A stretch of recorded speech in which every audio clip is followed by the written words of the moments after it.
نے ارشاد فرمایا سومو تسیحو، کتنی خوبصورت حدیث ہے، فرمایا روزے رکھو گے صحت مند ہو جاؤ گے. کہیے سبحان اللہ. روزہ رکھو گے صحت مند ہو جاؤ گے.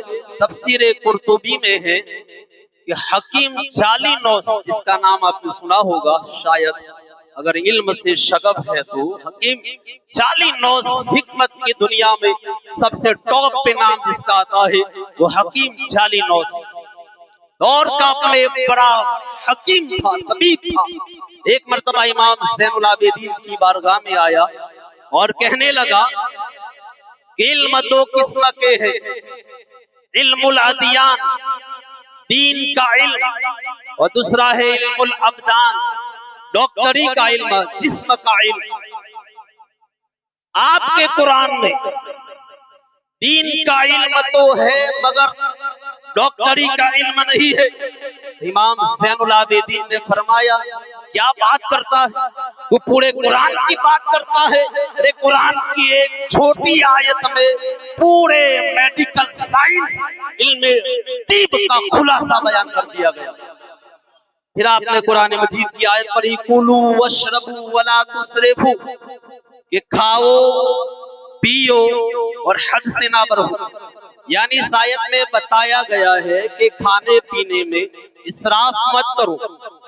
اسراف کی دو صورتیں ہیں، بھوک نہ ہوتے ہوئے بھی کھا لینا، جیسے ہم لوگ عادتاً کھاتے ہیں جو وقت بندھا ہوا ہے 10 بجے 12 بجے کھانا ہی کھانا ہے، بھوک ہو یا نہ ہو. تو اسراف کی دو صورتیں ہیں، بھوک نہ ہوتے ہوئے کھا لینا، دوسری صورت ہے خوب پیٹ بھر کر کھانا. جو بندہ ان باتوں سے بچتا ہے، یعنی جب اچھی طرح بھوک لگے تب ہی کھائے، اور ابھی بھوک باقی ہے خواہش اور بھی ہے ہاتھ روک لے تو ہمیشہ تندرست رہے گا.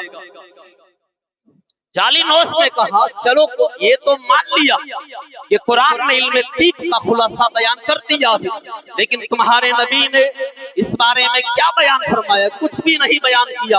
امام زین العابدین نے فرمایا میرے نانا کی لاکھوں حدیثیں ہیں، لیکن ایک حدیث میں میرے نانا نے پورے علم طب کا خلاصہ بیان کر دیا. چنانچہ حدیث پاک ہے کہ آدمی کا سب سے برا برتن وہ ہے جسے وہ بھرتا وہ خود اس کا پیٹ. سب سے برا برتن جسے انسان بھرتا ہے وہ خود اس کا پیٹ ہے.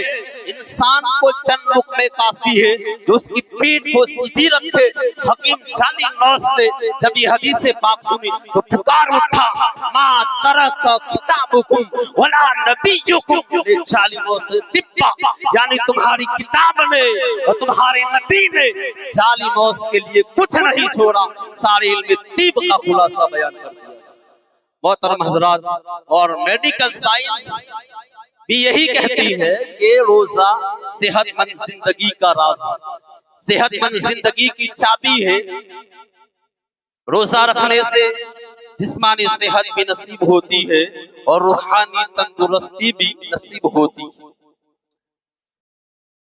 پہلے جب میڈیکل سائنس نے اتنی ترقی نہیں کی تھی اس وقت ڈاکٹرز کا یہ کہنا تھا کہ روزہ یہ صرف نظام انہضام یعنی ڈائجسٹیو سسٹم کے لیے فائدہ مند ہے، مگر جیسے جیسے سائنس ترقی کر رہا ہے روزے کے طبی فائدے بھی کھل کر سامنے آتے جا رہے ہیں.